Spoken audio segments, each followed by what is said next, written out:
Sanibonani, igama lami ngu-Asanda Chamane or yanamukela kule channel. This is Asanda POV, la engizolekelela khona abantu noma la engizoshare khona umbono wami noma i-experience yami through amaphupho. So today ngizokhuluma nge-topic noma ngizokhuluma ngesihloko noma ngizokhuluma ngamaphupho abika ingozi noma into embi ezokwenzeka kuwena ngaleso sikhathi osuke waphupha ngaso. So iphupho lokuqala enginalo, uma uphupha ubona kunetha imvula, kungaba futhi kakhulukazi uma kuzoba imvula enkulu, mhlawumbe uthi kuney'khukhula, uyibona wena uyanetha ephupheni noma ungayiboni nethi noma ubona kumuka imizi. Kodwa nje uma uphupha uzwe esimeni somzimba ukuthi kunemvula enkulu, leli akusilo iphupho elihle, libike ukuthi kunento embi ezokwenzeka. It's either emndenini wakho noma kuwena ezodala ukuthi kube khona isililo. And then iphupho lesibili, uma uphupha ubona inja ikunkonkotha noma inja ikujaha noma kungeyona inja eyodwa kuyizinja ey'ningi.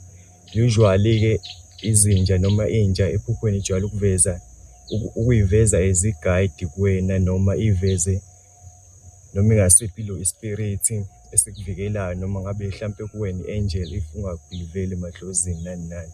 Kodwa nje inja isuke ivela as umuntu okugadayo. So uma uzoyiphupha wena uyibona inkonkotha akusilo iphupho elihle lelo, libika ukuthi kunento ngaba into ekhona ongayenzi kahle wena.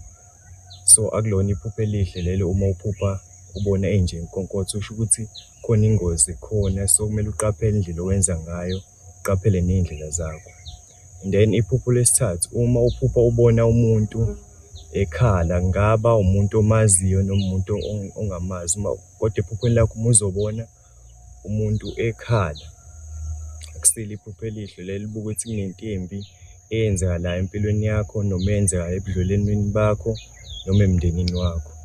And then iphupho lesine, uma uphupha ubona kuvutha umlilo omkhulu noma uphupha ubona kusha indlu, akusilo futhi iphupho elihle lelo. Lelo phupho libika ingozi nento embi ezokwenzeka, futhi kungenzeka ukuthi kini khona umbango khona.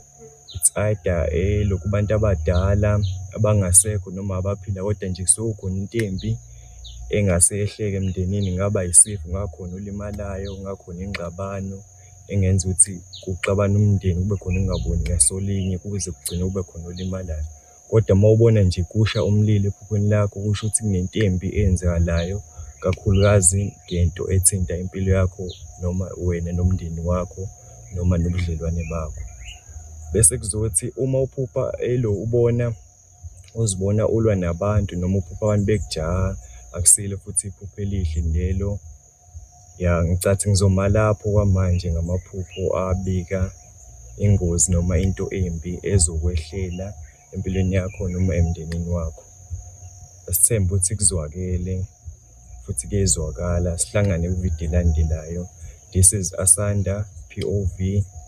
To declare something, I'm not a traditional healer, I'm nobody. I'm here to share my point of view.